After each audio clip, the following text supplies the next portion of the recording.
Esa idea de una invasión musulmana asume y presupone que entonces los españoles católicos, etcétera, hicieron una lucha de liberación por liberarse del yugo de el poder musulmán dentro de España. Esa es la narrativa hegemónica de la monarquía católica española. Pero ¿qué pasa? En el siglo VIII, si usted se remite al siglo VIII, España no existía. Lo que existía eran pueblos ibéricos, los iberos, que eran indígenas de ese territorio, con una diversidad de lengua, diversidad cultural, etcétera, que existía en ese territorio, dominados bajo el yugo de los visigodos y del obispado de la Iglesia desde el Vaticano. Los visigodos y el obispado andaban en alianza política y mantenían bajo un régimen de dominación y explotación a los pueblos ibéricos. Cuando llegan los musulmanes que eran bereberes, no eran exactamente árabes, eran bereberes musulmanes que llegan 2.000, 3.000 tropas, que llegan por el sur, por Gibraltar, y entran por el sur. Piensen que en 60 días, en el siglo VIII, en 60 días, todo ese territorio se hace musulmán y sale y termina en 60 días. Ese es un territorio, imagínense la península ibérica completa. O sea, ahí estoy incluyendo a Portugal ahí. Completa. Ahí no habían aviones, no habían camiones con motores, no había nada. Y en 60 días todo ese territorio es liberado del yugo de los visigodos y de la iglesia desde Roma, ¿no? del obispado.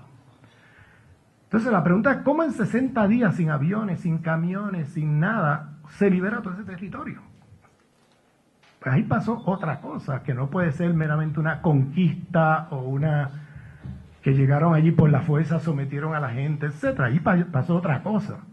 Y esa otra cosa que pasó es la que está enterrada en la historia. Porque nos hacen lo que nos venden en la idea que los musulmanes invadieron España. Y bajo esa visión, y claro, en España el castellano era la lengua y el dialecto de una región muy pequeña de lo que era la Hispania, que se llamaba en esa época. O sea que allí había una diversidad de lenguas, de culturas, de pueblos, etcétera. O sea, España, tal y como la conocemos, no existe. De manera que no hubo una invasión a España, para empezar. Y segundo, allí pasó otra cosa, que es problemático la palabra invasión, porque lo que pasó ahí fue que los pueblos ibéricos que practicaban cosmogonías que eran más holísticas, como la noción del tawhid en el Islam, que no tenían el dualismo de la cristiandad. Fíjense que dije cristiandad, no dije cristianismo. La cristiandad, que es ya el cristianismo como ideología de Estado y de poder, que tenía una visión dualista. Ellos se identifican inmediatamente con los musulmanes, porque los musulmanes traen un tipo de espiritualidad que es muy parecida a la que se practicaba allí y además parecida al cristianismo temprano de los primeros 4 siglos antes de Constantino, que era también muy holístico en su visión de mundo, no era dualista. Y entonces hubo una identificación inmediata de los iberos y de todos los pueblos allí, y se unen todos y derrocan el poder de los visigodos y el obispado católico. Eso fue lo que pasó. Hubo una conversión en masa.